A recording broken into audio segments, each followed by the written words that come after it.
Aqui sou eu, presidente. Coitadinho. Depois desencarnou numa situação muito lamentável, teve um acidente vascular cerebral. Não foi castigo, não. Era porque o homem era temperamental. Subiu a pressão, lá pelas tantas, fez um acidente vascular cerebral, ficou na UTI durante muito tempo e a casa ficou livre daquele pesadelo. É o dirigente que passa por cima de todo mundo, não respeita ninguém, né? É verdade que o pessoal fez uma eleição estrategicamente na ausência dele, por conta do temperamento dele, mas não funcionou, porque ao invés do estatuto cair no chão, ele rasgou o estatuto e se reimpulsou. Alberto, Ali, primeiro.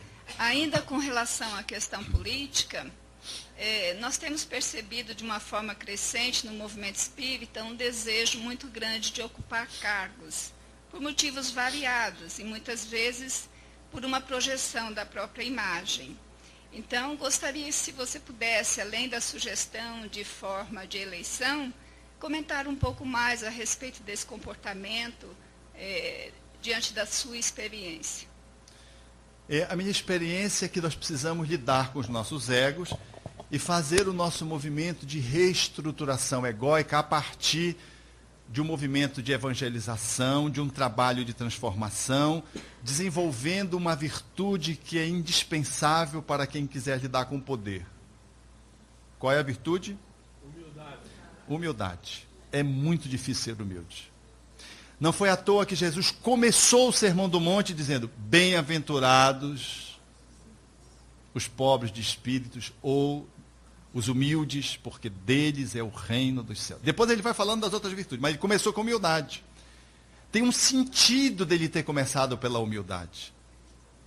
Uma virtude sem humildade, ela fica inoperante, ela perde força. Então, quando Kardec vai fazer a análise da caridade, ele coloca a caridade e a humildade para configurar o exercício dessas duas virtudes que se colocam na contraposição do egoísmo e do orgulho. Então, o orgulho é o nosso calcanhar de Aquiles na relação com o poder. Em Belém, nós tivemos também uma experiência muito enriquecedora do ponto de vista da organização do Centro Espírita. E aqui nós estamos trazendo, não como verdade, mas como experiências.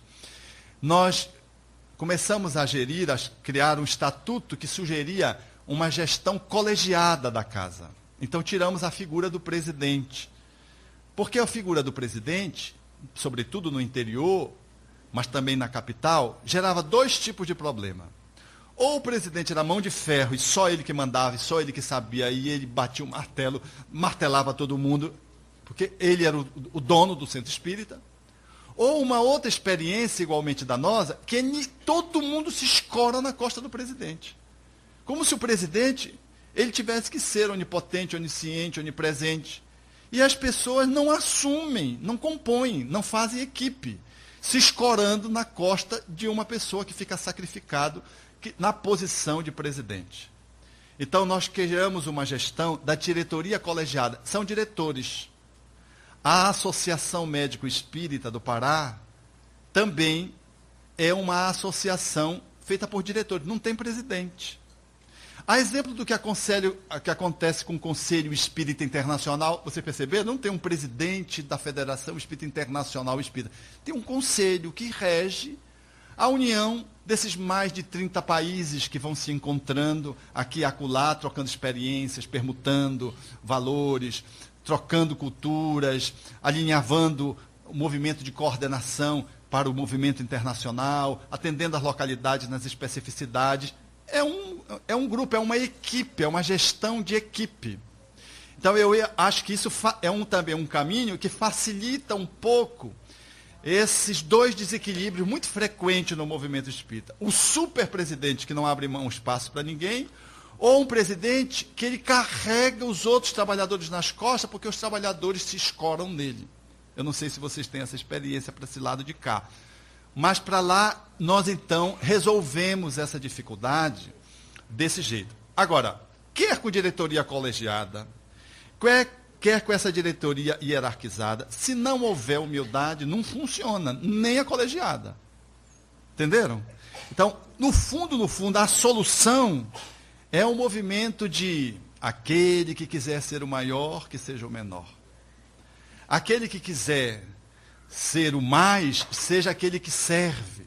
Pegou Jesus da bacia, cingiu-se com uma toalha e começou a lavar o pé dos discípulos quando eles discutiam e se perguntavam quem seria o maior, quem o substituiria o mestre, já que se aproximava um movimento que deveria excluir o mestre ali do grupo apostólico. E quando chega em Pedro, que dá-se conta de que ele está fazendo esse gesto característico dos escravos da época, ele diz: tu não me lavarás os pés jamais. E Jesus disse: se eu não te lavar os pés, tu não tens parte comigo. Então, mestre, não só os pés, as mãos, a cabeça. Se eu não te lavar os pés, eu não tenho nada a ver contigo. Ele era o mestre. Assumiu aquela posição enquanto eles discutiam, que era uma demonstração de uma atitude da humildade daqueles que serviam, para depois dizer eloquentemente: aquele que quiser ser o maior, que seja o menor, o servo de todos. Então, aquele que quer o cargo deveria ser aquele que adora o encargo de servir e, portanto, tem uma maior dose de humildade.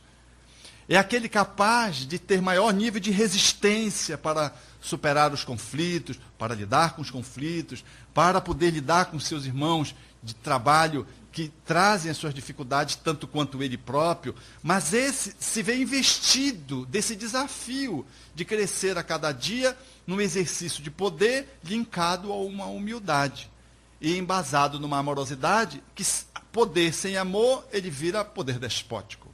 Ele é opressor, ele é tirânico.